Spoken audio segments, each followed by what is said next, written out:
Hello friends, आपका बहुत बहुत स्वागत करता हूँ। कैसे हैं आप सब? आशा करता हूँ आप सब खुश होंगे, प्रसन्नचित्त, मस्त होंगे और सब कुछ बढ़िया चल रहा होगा भगवान की कृपा से। फ्रेंड्स, तो आज हम डिस्कस करेंगे एक बहुत ही महत्वपूर्ण टॉपिक, फाइनेंशियल एजुकेशन में हम जानेंगे। चूँकि आप जानते हैं, जीवन में सबसे पहली जो कह सकते हैं सुख है वो निरोगी काया है। तो सबसे पहले तो फ्रेंड्स हमारा शरीर स्वस्थ रहना चाहिए।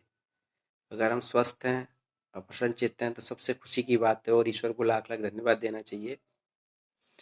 और इसके बाद अगर हम फ्रेंड्स देखें तो फाइनेंस, रुपए पैसा का भी महत्व है फ्रेंड्स। आपका पास इतना पैसा होना चाहिए कि ताकि आप अपने सारे खर्चे बिना किसी चिंता के पूर्ण कर सकें और आवश्यकता अनुसार किसी की दूसरों की मदद भी कर सकें फ्रेंड्स। सो फ्रेंड्स, आज हम देखेंगे कि फाइनेंशियल एजुकेशन कितना महत्वपूर्ण है और उसमें से जो है कौन कौन से 5 पॉइंट्स इंपॉर्टेंट हैं जिन पे बहुत ज़्यादा ध्यान देने की ज़रूरत है फ्रेंड्स, यदि आप फाइनेंशियली फ्रीडम हासिल करना चाहते हैं तो। चलिए स्टार्ट करते हैं friends. So friends, financial freedom की जर्नी जो है वो कहें तो शुरू होती है सेविंग से। मतलब आप किसी भी तरह से अपनी इनकम कमाते हैं, बिजनेस से कमाते हैं या आप कोई जॉब करते हैं, तो वहां से आपकी जो है जर्नी शुरू होती है फ्रेंड्स फाइनेंशियल फ्रीडम के लिए। और उसमें करना क्या है फ्रेंड्स, बहुत ही सिंपल है।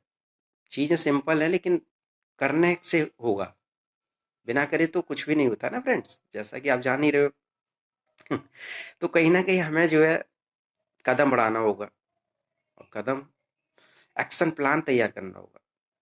तो सबसे पहले हमें अपनी इनकम से जो भी हम काम कर रहे हैं, सर्विस कर रहे हैं, बिजनेस कर रहे हैं, उससे जो भी इनकम हो रही है फ्रेंड्स, उसमें से कम 10 to 20% जो है हमें अपनी शेविंग करनी चाहिए। सेव करेंगे फर्स्ट स्टेप। इसके पश्चात फ्रेंड्स सबसे पहले हमें जो है अपना एक इमरजेंसी फंड जरूर क्रिएट करना चाहिए, ताकि कोई इमरजेंसी सिचुएशन आ जाए तो हम परेशान ना हो। जैसे कि कोई जॉब छूट जाता है आपका किसी कारण से, तो आपके परिवार के जो आवश्यक खर्चे हैं वो पूर्ण हो सकें। सो फ्रेंड्स, ये भी बहुत महत्वपूर्ण है, इमरजेंसी फंड क्रिएट करना। उसके पश्चात फ्रेंड्स आप एक हेल्थ इंश्योरेंस ले सकते हैं, टर्म इंश्योरेंस ले सकते हैं नहीं, लेना ही चाहिए फ्रेंड्स, अपने आप को सेव करने के लिए। और रिस्क मैनेज करना बहुत ज़रूरी है फ्रेंड्स। लाइफ को हम अनसर्टेन है क्योंकि कुछ कहा नहीं जा सकता कब क्या हो। सो हमें इस चीज़ पर भी फोकस करने की ज़रूरत है। कोई टर्म इंश्योरेंस ले सकते हैं। और मैं कहूँगा कि टर्म इंश्योरेंस सभी का नहीं लेना है, जो अर्निंग मेंबर है सिर्फ उसका लेना है। और तो फ्रेंड्स, सबसे पहले सेविंग, उसके पश्चात इमरजेंसी फंड, उसके पश्चात अपना जो है एक इंश्योरेंस, जो कि आपका टर्म इंश्योरेंस हो सकता है, ले लें तो अच्छा रहेगा। और उसके पश्चात फ्रेंड्स हम देखते हैं कि हम जो इन्वेस्टमेंट कर रहे हैं, सेविंग जो कर रहे हैं, उसके उनको सही जगह इन्वेस्ट करना भी बहुत ज़रूरी है। क्योंकि आप जान रहे हो फ्रेंड्स, इन्फ्लेशन की वजह से हमारे पैसे की कीमत गिरती जाती है अगर हम बैंक में रखते हैं तो। इसलिए उन्हें सही जगह पे इन्वेस्ट करना बहुत ज़रूरी होता है। और इन्वेस्टमेंट जो डिसीजंस हैं वो अपनी सेल्फ रिसर्च के अकॉर्डिंग लेने चाहिए, किसी के कहने से नहीं लेना चाहिए फ्रेंड्स। अपना रिसर्च करना चाहिए और किसी भी एक दो स्टोरी सुन, सक्सेस स्टोरी सुन करके हमें अपने फाइनेंस जो इन्वेस्टमेंट के डिसीजंस हैं वो नहीं लेने चाहिए। डिसीजंस हमें लेने के लिए अपना रिसर्च बहुत ज़रूरी है फ्रेंड्स। तो अब आप एक चीज़ समझ रहे होंगे कि रिसर्च बहुत महत्वपूर्ण है, चाहे वो किसी भी फील्ड में हो सकती है। हम यहाँ बात कर रहे हैं फाइनेंस से रिलेटेड मैटर, सो हम फाइनेंशियल रिसर्च के बारे में करेंगे, जो कि स्टॉक मार्केट है, अदर अलग अलग मतलब जो है चीज़ें अवेलेबल हैं आपको इन्वेस्टमेंट के लिए। स्टॉक मार्केट में स्टॉक्स हैं, म्यूचुअल फंड्स हैं, या आप गोल्ड में इन्वेस्ट कर सकते हैं, प्रॉपर्टी रियल इस्टेट में इन्वेस्ट कर सकते हैं फ्रेंड्स, गवर्नमेंट सिक्योरिटीज़ में कर सकते हैं, एफडी है, तमाम अदर चीज़ें हैं जहाँ पर आप इन्वेस्टमेंट कर सकते हैं। या आपको अपना रिक्वायरमेंट, अपने फाइनेंशियल गोल्स के अकॉर्डिंग जो है डिसाइड करना होगा कहाँ पे आपको कितना इन्वेस्ट करना है, क्योंकि एक्चुअली आप जान रहे हैं कि हमें रिस्क को मैनेज करना है और अपना इन्वेस्टमेंट, अपना पैसा जो है से बुद्धिमानी से मतलब यूज करके सही जगह पे इन्वेस्ट करना है। तो अगर पैसे को सही तरीके से आप सेव करते हैं और फिर उसको सही जगह इन्वेस्ट करते हैं, और इन्वेस्टमेंट में भी आपका डाइवर्सिफिकेशन बहुत ज़रूरी है फ्रेंड्स। जैसे कि हमने बात की अभी कि आप कुछ पैसा गोल्ड में रख सकते हैं, कुछ पैसा आप जो है रियल एस्टेट में लगा सकते हैं फ्रेंड्स, कुछ पैसा आप जो है कह सकते हैं कि स्टॉक्स म्यूचुअल फंड्स में इन्वेस्ट कर सकते हैं।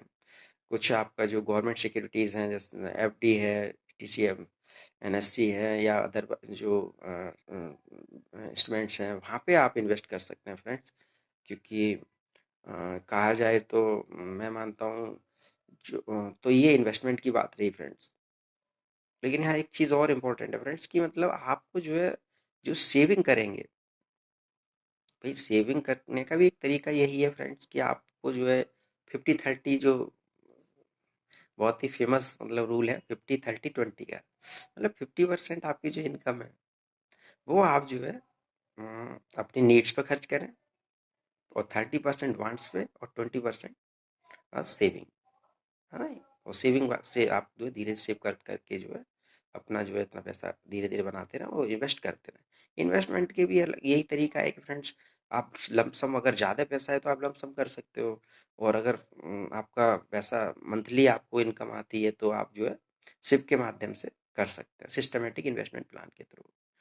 सो कैसे भी करिए फ्रेंड्स, लेकिन इन्वेस्टमेंट मुझे मेरी निजी राय है कि करते रहना चाहिए। इन्वेस्टमेंट बहुत ज़रूरी है फॉर लॉन्ग टर्म आपके फाइनेंशियल गोल्स जो भी हैं, बच्चों की एजुकेशन है, आप कह सकते हैं कि बच्चों की मैरिज है, या अदर आपका रिटायरमेंट प्लानिंग है, या फिर अदर जो भी मतलब घर परचेज करना है, कार परचेज करना है, कुछ भी मतलब जीवन का आनंद लेते हुए आपको जो भी परचेज करना है फ्रेंड्स, उस सब के लिए जो भी आपके फाइनेंशियल गोल्स हैं उनको अचीव करने के लिए आपको जो है इन्वेस्टमेंट इंपॉर्टेंट है।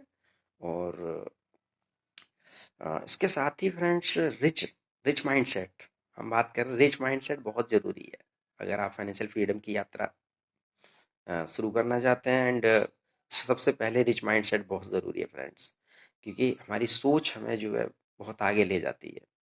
तो फ्रेंड्स मेरा मानना है कि आप जो है पॉजिटिव रहें, संचित रहें, और अपनी प्लानिंग हमेशा करते रहें। प्लानिंग को फिर एक्शन प्लान, आप किस तरह से अपने गोल को अचीव करेंगे, ये सारी चीज़ें बहुत महत्वपूर्ण है। तो इन्वेस्टमेंट आपने करा, इन्वेस्टमेंट जो सही जगह पे करके आपने वेल्थ और एसेट क्रिएट की फ्रेंड्स। जैसे कि हम जानते हैं मनी एक टूल है फ्रेंड्स आपको जो है एसेट बिल्ड करने के लिए। तो सबसे पहले सेविंग, देयर आफ्टर आपका जो है इन्वेस्टमेंट, इन्वेस्टमेंट के बाद आपका जो है वेल्थ क्रिएट और एसेट बिल्ड करना, there after financial freedom, get financial freedom. So friends आप जो है अगर इन्वेस्टमेंट के बारे में कहा जाता है फ्रेंड्स कि जितना जल्दी हो सके उतना जल्दी करें। स्टार्टिंग इन्वेस्टमेंट की जल्दी से जल्दी करें, आप उसमें कोई लापरवाही ना करें फ्रेंड्स, क्योंकि टाइम ऑफ जो कंपाउंडिंग है, कंपाउंडिंग का फायदा आपको लॉन्ग टर्म के लिए मिलता है फ्रेंड्स। तो आप और जितनी कम उम्र में आप इन्वेस्टमेंट शुरू कर देंगे फ्रेंड्स, तो कंपाउंडिंग का आपको पूरा फायदा मिलेगा, और आप अपने जो फाइनेंशियल गोल्स हैं अचीव करने के लिए आसानी से आगे बढ़ सकेंगे। तो फ्रेंड्स इस वीडियो में इतना ही, मिलते हैं नेक्स्ट वीडियो में, तब तक के लिए बाय बाय, टेक केयर।